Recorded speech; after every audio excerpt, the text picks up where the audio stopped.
Grabe maglaro ang anak ni Lebron, mukhang nahawa sa naging performance nito laban sa Golden State Warriors. Pero bago yan, sa wakas kumpleto na ang roster ng Los Angeles Lakers.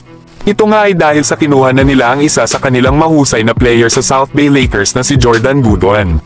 Kilala nga itong mga idol sa kanyang pagiging athletic na player, mahusay na perimeter defender. At hindi lang yan, dahil mahusay din itong rebounder, na nag-average nga ito sa South Bay Lakers ng 13.5 rebounds, almost 3 assists at 1 steal per game. Kaya magandang addition ito sa bench unit ng Lakers. Bagamat hindi man ito masyado magagamit ng Lakers, at least ay meron silang guard na maaaring ipalit sakali man na merong ma-injury sa kanilang mga players. Lalo at minsan ay kailangan din naman ipagpahinga ang mga players ng Lakers, lalo na kapag tambak ang kalaban. At dito na nga ipinapasok ang kanilang mga bench players. Pero kayo mga idol, ano ang masasabi nyo sa move na ito ng Lakers? Samantalang halimaw naman ang naging performance nitong sila Bronny James at Christian Coloco para sa South Bay Lakers.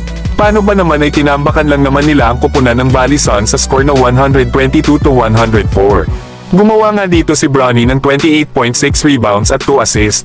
Habang si Christian Coloco ay meron namang double-double na performance, 16 points, 11 rebounds at 4 blocks. At ito nga ang mga naging highlights nila Bronny James at Christian Coloco. Dito nga ay isang mid-range jumper ang ginawa ni Bronny. Nagganda naman ng catch and shoot sa 3-point area ni Bronny dito, na sinundan niya nga yan agad ng isa pang step back 3-point shot. Grabe naman ang ginawa dito ni Bronny sa play na ito.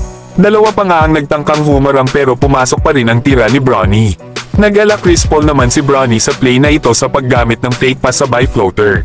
Grabe naman ang half-court pass dito ni Bronny sa kanyang kasama, na nauwi nga ito sa isang easy 2 points. Sa mga play naman na ito mga idol ay tinitirahan na lang ni Bronny ng mga floater ang kalaban. Nag-aala Lebron James naman sa mga move na ito si Bronny, mapa mid-range man yan o 3-point shot.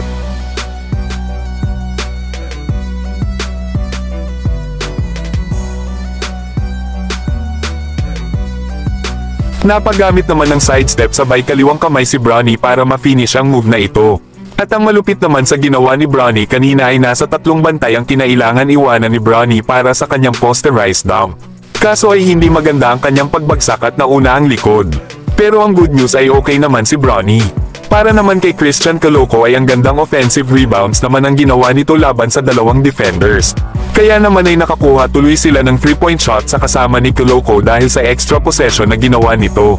Tapal naman ang kalaban ng subukan nitong tirahan sa 3-point shot, harap-harapan si Christian Coloco.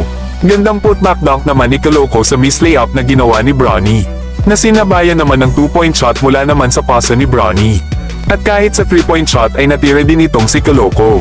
Poster dunk naman ang ginawa dito ni Coloco sa kalaban. Supalpol naman ang kalaban sa layup nito dito kay Christian Coloco. Matapos na isang monster dunk naman ang ginawa ni Coloco mula sa offensive rebounds na ginawa nito. Kaya grabe ang performance nitong sila Christian Coloco at Bronny James, na kung madadala nga nila ito sa mismong laro sa NBA sa Lakers, ay malaking tulong ito para sa bench unit ng kanilang kupunan. Pero kayo mga idol, ano ang masasabi nyo dito?